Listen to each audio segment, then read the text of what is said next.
Hello, everyone. Thank you so much for joining us for this week's Snack and Chat, Adopt for Life's weekly Facebook Live, where we explore topics that are top of mind for families formed by adoption, kinship, and customary care. My name is Chantal, Community Engagement Liaison with Adopt for Life, and today our guest is Tisha Summers, and we're going to talk about, and I'm going to learn about art therapy. Tisha Summers is from the Oneida Nation of the Thames First Nation and Wasauksing First Nation. She resides in London, Ontario, and provides support to London and surrounding First Nation communities. She has her Human Services Foundation certificate, Child and Youth Worker Advanced Diploma, Sociology degree, and master's level designate art therapy. She has been working directly with children, youth, and families for over 19 years in a variety of settings. Tisha has specialized training in art therapy through Toronto Art Therapy Institute and emotional intelligence training through 6 Seconds, and a professional registration with the Canadian Art Therapy Association and the College of Registered Psychotherapists of Ontario.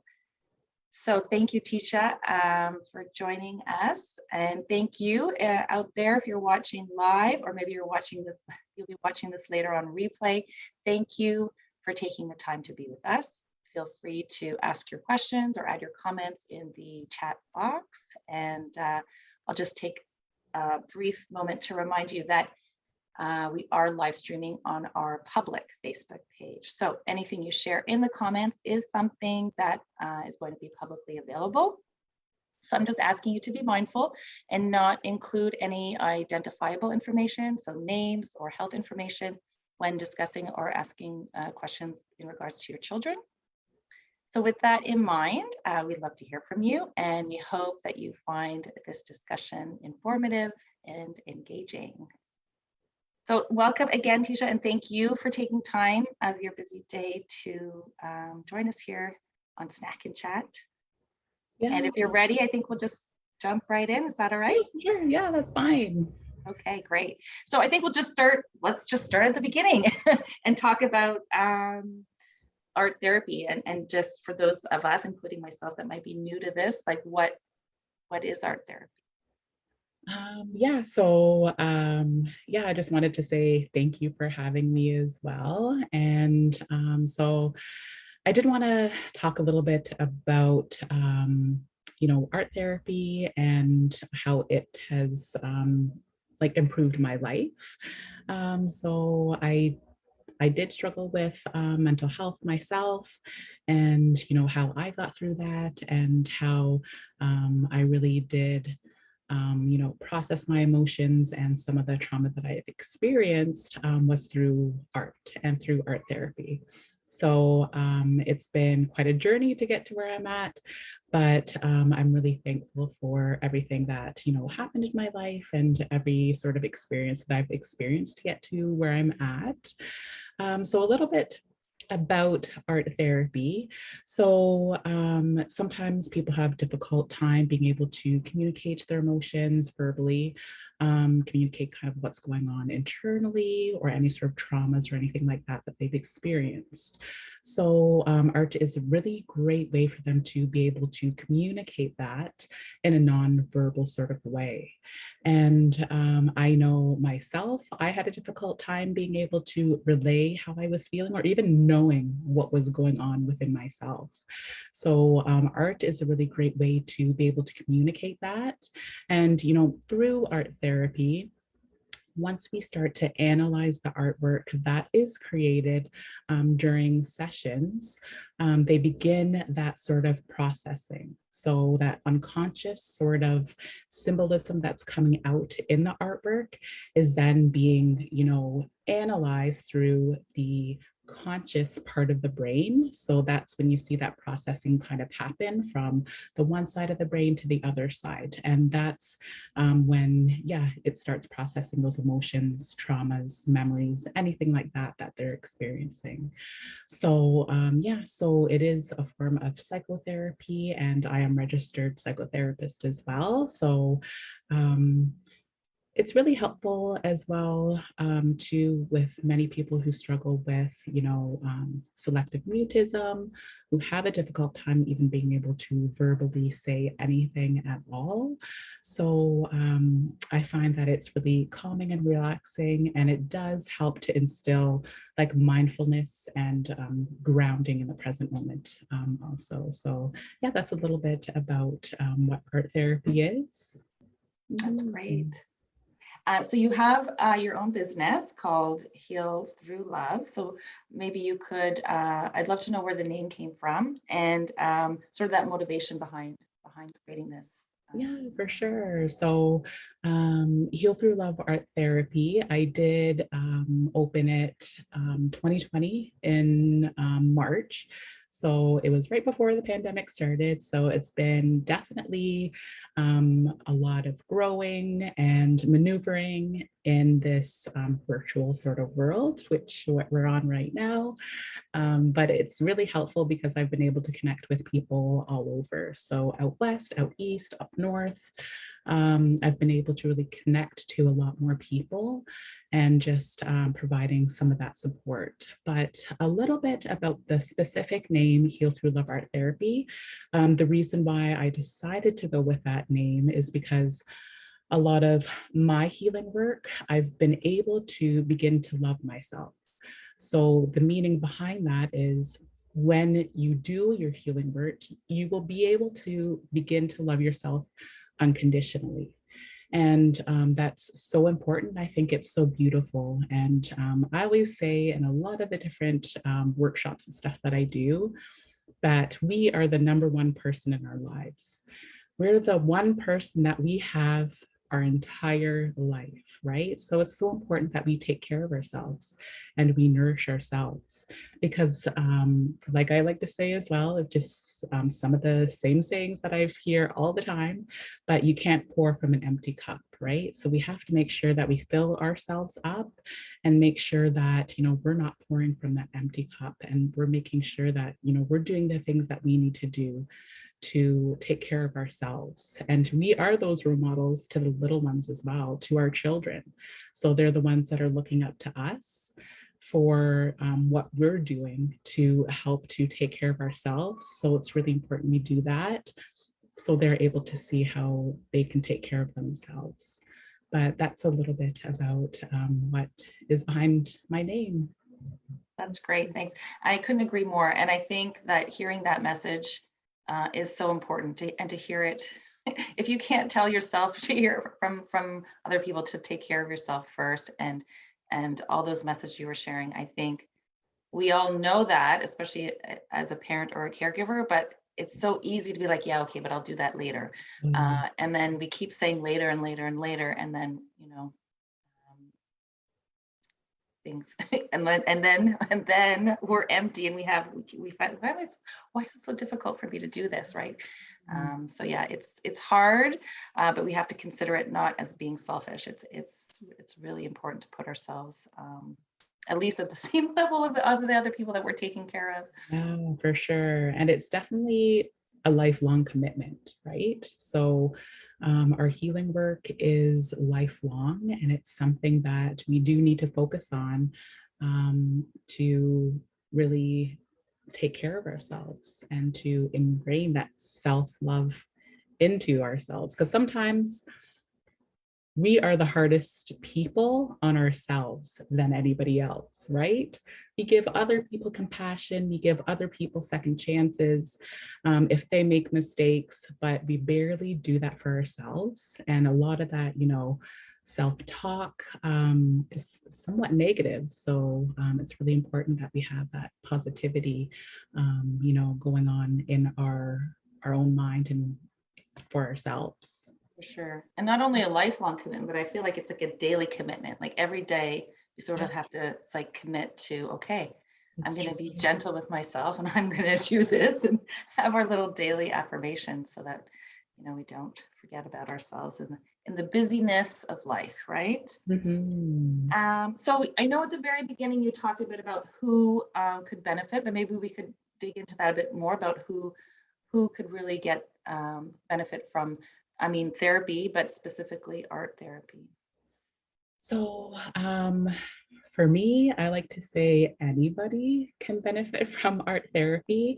And I know that I have a lot of people that always say, well, I'm no artist. I can't draw. I don't know what I'm doing. But a lot of the times it's some of that trauma that we've experienced when we were a child as well, or some of those little sort of comments that we've heard from maybe our parents, maybe from teachers saying, you can't draw or you're not good at this. So it's something that, we're all creative beings, and just taking that time to really sit there and find out what our interests are is first and foremost. But yeah, so I've worked with as young as 1 years old up to elders. So I've done elders workshops as well. So I think that people from many different backgrounds, even languages, because art is, you can just create art, right? And we have that in common with so many different people around the world. So it can be relatable to so many people from different, abilities as well, different races. So I think anybody is able to really, really be able to utilize art therapy and benefit from it as well. But yeah, so I've worked from many different ages, from one all the way up to elders as well. So yeah. That's perfect. I think that's great. I think they say everybody should have therapy, so everybody should also include art therapy too. So I was, so on your website, it says that you offer a variety of services. So the one-on-one, group, and workshops. So maybe you could, you can't really sort of explain the whole process, but because I'm sure it's different with every single person or group or workshop, but generally, maybe like dive into like what each program would be, like the goals of each program would be. Mhm. So it's just me. So Heal Through Love Art Therapy is just me. So it's just Yeah. myself. So I pretty much, talk to everybody who sends emails or has requests on Facebook or Instagram. So I'm the one that answers everything. I would like to hire more people to kind of help out and stuff like that. But for now, I'm the one that's answering all the questions and stuff like that. So for what I have for I call it an art therapy business because it's not just only a practice. So I don't just do one-on-ones. But for my one-on-ones, I usually do an intake that takes about an hour. So we go over basic questions, name, birth date, address, all of that basic information. And then I get into a little bit about to the background. So what's going on, any sort of diagnoses, any sort of behaviors that are, that the child is displaying. And I go into a little bit about a plan, right? So, what do we want to do? What are the different things that you want me to focus on? And any sort of trauma that the child has experienced as well. So, that's kind of what happens at the first sort of appointment. So, that's what we go over initially. And then obviously there's the fun things of consents, and I think mine's like 5 or 6 pages, so it's pretty long. But yeah, so it's something really simple like that. And then we decide what's good. If it's weekly, bi-weekly, then we start booking from then on. And it also depends how fast you get in, depending on if I have a wait list or if I have openings right away. And if it's, urgent, so anything that has to do with mental health, like for example, self-harming behavior, suicidal ideation, attempted suicide as well. So those are the main things that cause for, immediate sort of support. And if I'm, really kind of, if I have a long wait list, then I try to make sure that I provide different referrals or different resources that you're able to access as well, if you're unable to wait. So that's what I kind of go through for my one-on-one art therapy. And then I have workshops. So this is, providing you with a little bit of taste of what we do for art therapy. And it's a lot of information that I give. So it's information on, I do mental wellness, I do bullying, self-esteem building. I just recently did like strawberry teachings and stuff like that. And just what is art therapy. So that's what I go over as well. So those are some of the workshops that I provide. And a lot of them do have a couple little art activities that we do in each of the workshops. And they can be from an hour to 2 hours, and it can be done either in person or it can be done through Zoom. So that's pretty much your option. And it's usually organizations that hire me to come in to do the workshop. So I don't really do that with like individual requests. It's usually through organizations. And I do have an hourly rate, and that is provided, that includes art kits and stuff like that to go through all of the different art directives that I have for those specific workshops. So that's what workshops I have to offer, and that's kind of the steps that you have to go through. I also have team building. So this is specifically for organizations, schools, communities, or anything like that. Again, and through team building, it's a full day sort of training, and it does go through like emotional intelligence. It goes through, the different physiological responses that you go through, talking about, sorry, my kids are here. So my daughter's crying, but so it just goes through maybe different things that other people might be going through, how you respond to individuals, and just kind of bringing people together to talk about creating art and a little bit, about their life. I also have contracts within schools, communities, organizations as well. So I do specifically go to schools, or I go into organizations and I provide a service, which could be group art therapy, could be one-on-one. But they contact me, and if they want me for a whole day, then I get booked there in the actual organization or in the school, and I provide that service. So there's that I do as well. And then I also do motivational speaking as well. So talking, giving motivation, and that actually includes art and stuff like that as well. And one of the things that I do for it is vision board making. So goal planning, vision board making, and something that's, really fun and creative, looking forward to the future. And then my last thing that I do is train the trainer. And the Train the Trainer program is for my Gunalunkwa family program. And what that means is I love you in Oneida. So that's what Gunalunkwa is.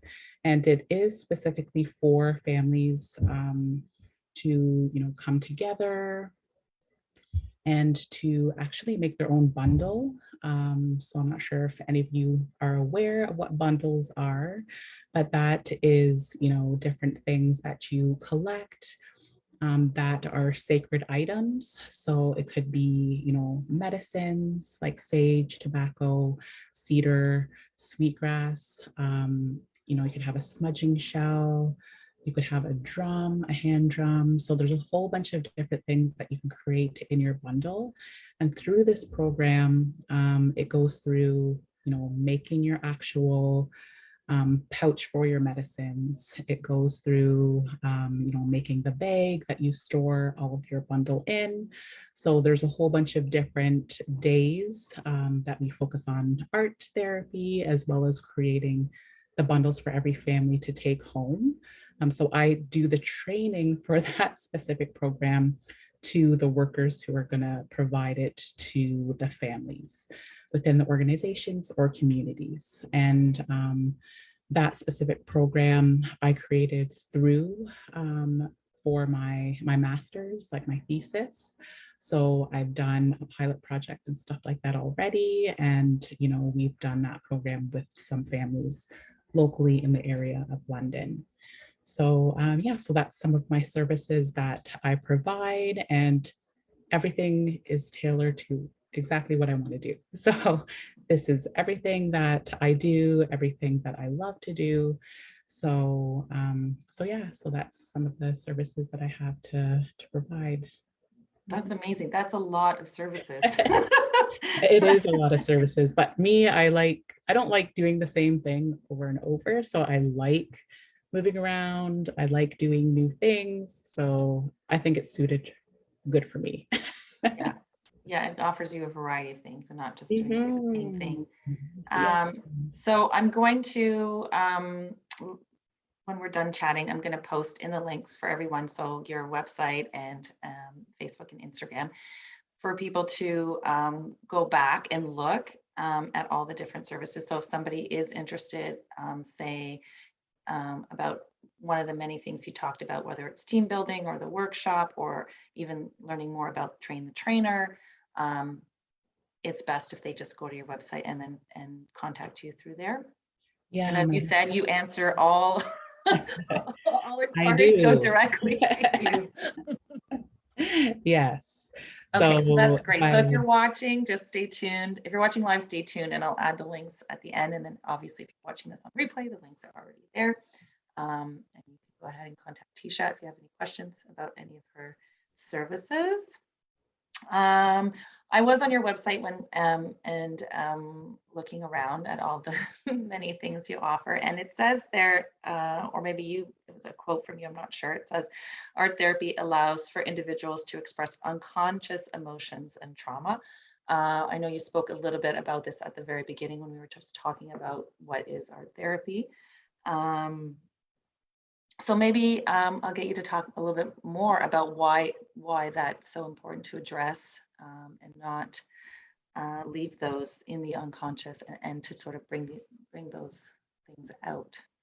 Yeah, for sure. So any sort of trauma that we've experienced, or anything that kind of happened in our lives, has written on who we are as an individual and who we are as a person.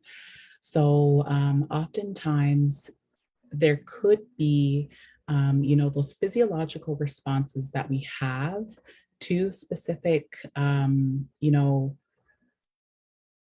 events or stimuli, different things that happened, and we don't know why those things sort of happen, right? So it's kind of unconscious, we're unaware of it, and it's kind of that split second response to a certain situation or an event that happens, and we don't know why it's kind of happening. So that's when we're able to do sort of some sort of like self-awareness. Where does that come up in your body? What's going on? What are you feeling? So it's kind of bringing that awareness to yourself and what's going on. Because sometimes we just go through our day. When things happen, they happen, right? And we don't really take a pause to be like, okay, well, why did that happen? Why did I react that way? So for example, I'll just do this one little thing that I did with somebody before, and it was just a simple wire that I had, and they sculpted it into, an instrument. And they were like, oh, well, this is something that I've done with my family. We would always play music. It's something that I absolutely love from my childhood. And it brought up this intense emotion. They're like, oh my God, like, I can't believe that this brought up so much emotion in me. And it's just, bringing that awareness of, this is what I loved from my childhood. This is what brought me and my family together. This is something that, I feel passionately for. So it's just bringing that awareness and to the unconscious sort of memories and traumas that we might have experienced. And yeah, just talking about, like, when I talk about physiological responses, I'm talking about fight, flight, freeze, fawn. So it's all of those sort of responses that kind of happen in certain situations. So, do you freeze when certain things happen? Do you remember doing that as a child? What was the situation that happened around you when you did that? Or you're a fighter. Why are you a fighter? Was that role model to you? Do you feel that you need to do that in order to protect yourself? So it's just all of those sort of awareness. Our awareness is to learn about ourselves. And if you choose that you want to try to change it, then we can go in the process of changing it or adjusting it in any way if you feel it's kind of impacting your daily sort of functioning. But yeah, so that's a little bit, did I answer the question? Yeah, okay. Absolutely. Yeah, you did. Thank you. Yeah, Yeah. I appreciate that. So we were chatting about this before we went live, and you mentioned in the beginning too, when you were introducing your business, your art business, that you opened in March of 2020, which we all know that that's when the pandemic started. So how has that affected you? I know you kind of talked about it a little bit, and the shifts that you had to make, but and some unexpected positives, and so maybe you could tell us how that worked out from what you thought it was going to be at and now where you are now. Yes. So when I first started, I was actually on maternity leave with my youngest daughter. So she's 2 now. So I was on maternity leave and I was like, well, I want to open my own business and I'm just going to see how it goes. And I, I like to say I birthed my business. So it's like my 6th child because I have 5 kids. But yeah, so I opened up in March and, I had things ready to go already. So I had meetings set up. I was going to go into some of the local schools that are here, and I had appointments for after March break.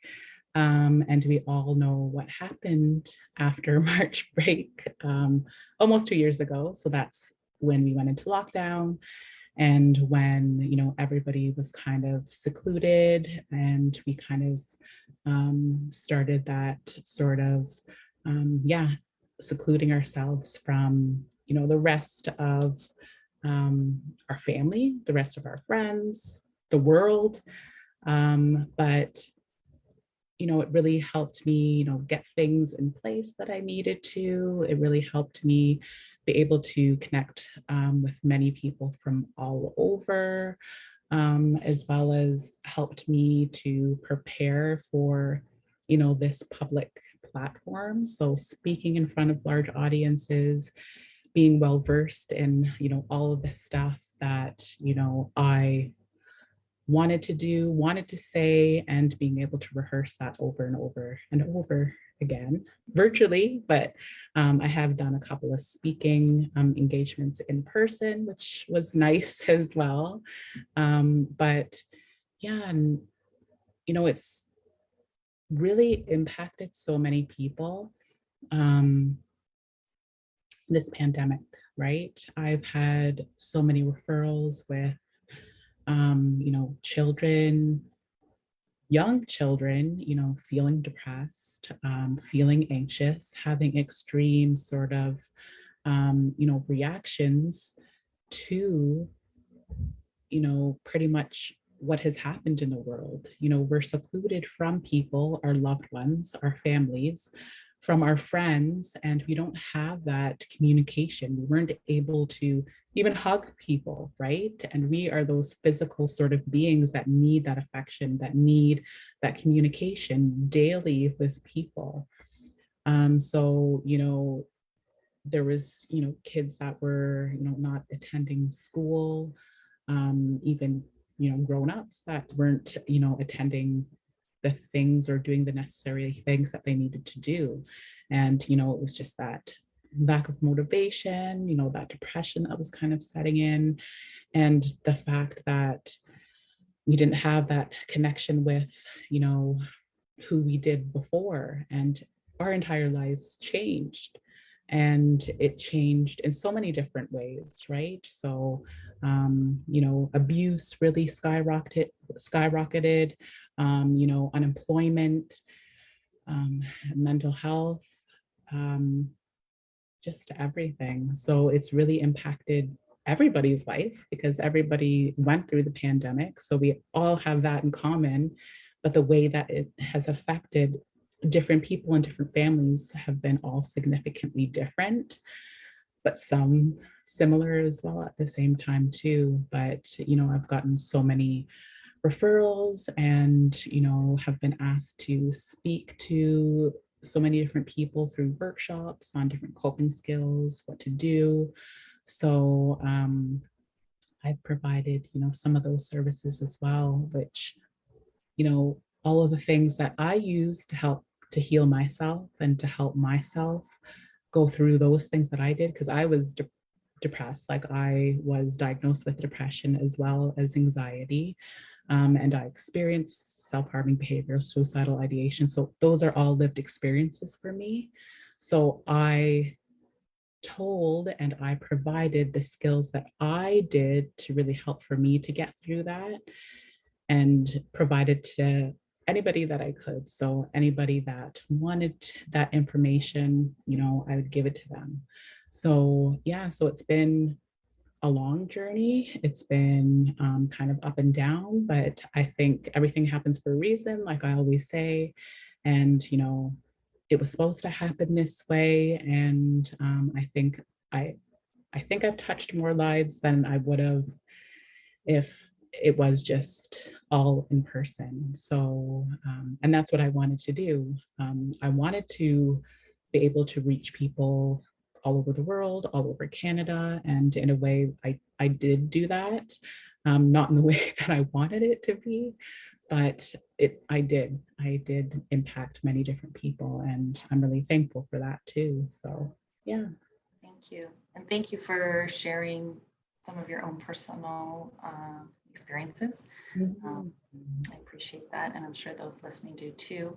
And you're right. I mean, I think if people were struggling with mental health, that the pandemic and the lockdown that ensued really exacerbated those symptoms. And I think a lot of us are going to be, because also then the topic and the language and people began talking about mental health a lot more. Still needs to be talked even more so on the everyday, but I think it did bring it to light, and it did sort of normalize that conversation for a lot more employers, employees, friends, family, just to be able to talk about it more.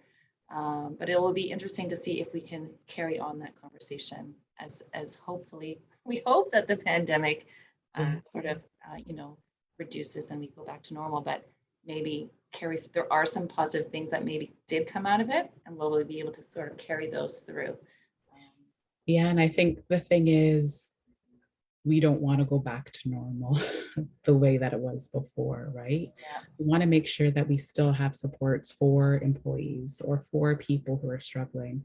And it's okay for them to ask for help. Like when we go back to normal, everybody's going to be doing their own thing, but we want to still remember everybody as a collective and be that support for everybody who's kind of going through anything that we're going through, and they're able to vocalize, what's going on. Yeah, for Mhm. sure. I'm going to go to the next question because I can't believe like this 45 minutes always goes by so fast. But there's a couple questions that I really love to ask you. So it doesn't maybe specifically deal specifically with art therapy, but so our organization last month, we ran a campaign called Language Matters, and we dedicated ourselves to not only run that campaign for November when it was Adoption Awareness Month, but to really bring that conversation every day, every week, every month throughout, our personal relationships, but also like all relationships and connections that we have. So we were exploring different conversations about the power of words, why the words we choose matter, and especially when talking to children or young people. So it's kind of like a very open-ended question, but I would love to get your thoughts on about why words matter. So I think that's a really important thing, for sure. And it's not words that we actually speak out loud. It's words that we actually say to ourselves that really do matter. And I think they matter the most, compared to anything else that we kind of actually say. And, I've done this with a lot of different groups that I've spoke with before as well, talking about negative and positive self-talk and how important it is for us to be kind to ourselves and to say those positive words to ourselves. And, I had somebody at, one of the presentations that I was doing, and they said, well, what happens if we say these positive affirmations, but we don't believe it? And I was like, well, it's going to take a while. Like, it's going to take a while for you to believe those things that you're saying to yourself. But, when that thought comes in your mind, that negative thought, we have to, stop it and then, say our positive affirmations to ourselves. And it's so important to be able to instill that love into ourselves that sometimes, like I say, you have to fake it until you make it, right? So you need to say these positive things to yourself on a regular basis to instill that into yourself, right? And sometimes you might not believe it. And sometimes it might feel weird to say that, but it's so important that you do. And I like to tell people to look in the mirror and say that, right? Say, you are powerful. I am powerful. I am strong. I am smart. I am beautiful. So saying these things on a regular basis, you are going to start to believe that for yourself. And I think that's the most important thing to do, right? To flip that sort of negative mindset and talk into positivity. And this is something that I've worked on for about 20 years. And I still slip and I still hear myself saying negative things about myself, right?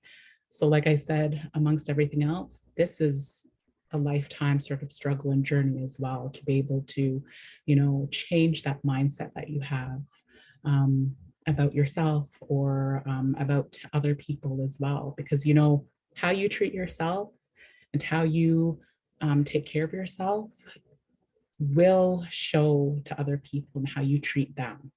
So so that's a little bit about my take on the question. Yeah, that's lovely. Thank you for sharing that. I like that. For sure. So we are winding down. I think we have time for one more question. So I guess, what advice would you share with the community? So Adopt for Life is made up of adoptive, kin, and customary care families.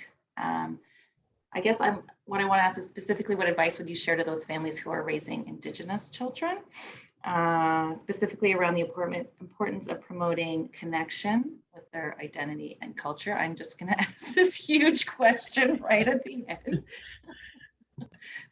I know there's a lot to say on that, and I'm not trying to make you sum it up, but if you could just share what you feel comfortable sharing. Mm-hmm. And then, I do have to bring in the topic of, colonization, what happened in our past as Indigenous people, and, the 60s scoop, as well as residential school, and how that has really impacted a lot of, Indigenous families. and kind of like the fears about the government and those sort of systems that are run. But I think that most importantly is, education is always key, and definitely finding out more information on what has happened in Indigenous communities and families for generations, and learning about that colonization that happened, as well as learning about the traditional teachings that we had before that is so important as well, right? Our connection with the land, our connection with the ceremonies, the medicines, and all of that stuff that is really important for our people as well. So making sure that, you do your research of, any sort of organizations that are around you that can offer some of those teachings, that can offer some advice, some elders that you're able to even sit down and talk to, getting spirit names for, the children that your children, right? So that's something that's really important, and being able to go out as a family to like powwows or round dances or anything that's really offered to people to go to, try as much as you can to go to every single sort of event that you hear about, just to learn a little bit more, to get those connections to the community and to other people that might be even going through the similar thing that you are, which I've worked with so many different families that they are going through many of the same things that you're going through. And I think, yeah, just doing your research, connecting with all of the local organizations that can give you as much support as possible. And, there are organizations that are really, they have open arms, right? And they're really accepting of many different people. And just also doing research on your child specifically and what community they're from. So being from Oneida, I'm Haudenosaunee, and that's something totally different than Anishinaabe, right? Even though I'm both, but they're totally different. They have totally two different teachings. So it's really important to really boil down to what community they're from, and what those specific teachings are, and where to go to learn a little bit more about that. But yeah, so that's a little bit that I want to say about that. And since we're running out of time, then, Yeah, yeah. that's great. I really appreciate that. Thank you. Mhm. And I'm sure the parents that are listening appreciate that too. So I know that you're based in London. So if somebody's watching and they're not in London, maybe they're in Northern or Eastern or in Toronto, and they're like, okay, I want to explore this. I think this would be great for me or my family or my child. What should they be looking for when they're just going to go Google art therapy Toronto, or is there something specific that they should be looking for? Well, I know that like CATA, Canadian Art Therapy Association, does have a listing of all of the art therapists that are available in Canada specifically. And then we also have OADA. So that's for provincial Ontario. So those are two different things that you could go to that gives a listing of all of the different art therapists within the area. But yeah, so that's where I would say to start out first. Or even going to Toronto Art Therapy Institute. I know that they have a listing as well. And at one point they were doing free art therapy because the students weren't able to do placements, but I'm not sure if that's running anymore. But those are a couple of different resources that you could go to find out a little bit more about stuff in your area. That's great, thank you. So we're just going to close things up. So I will post the link. So to find out more about Heal Through Love Art Therapy, you can go directly to the website as well as Facebook page and Instagram. You'll have all the information there on how to book or whatever services you want to learn more about. Next week is going to be our last live snack and chat for December as we sort of slow things down for the holidays. So next week, Melissa Guida Richards, who is an author, she wrote a book called What White Parents Should Know About Transracial Adoption from an adoptee's perspective. So I think that's going to be quite interesting discussion. I want to thank you, Tisha, for taking the time out of your day to be here with me and have this chat. And I know I really appreciated it. And I know that those that are watching really appreciate it too. Sure, thank you. It was a pleasure to have you. So have a wonderful day. And to all of you still watching, thank you for taking the time to be with us. And we'll see you all next week. Bye for now and take care of yourselves.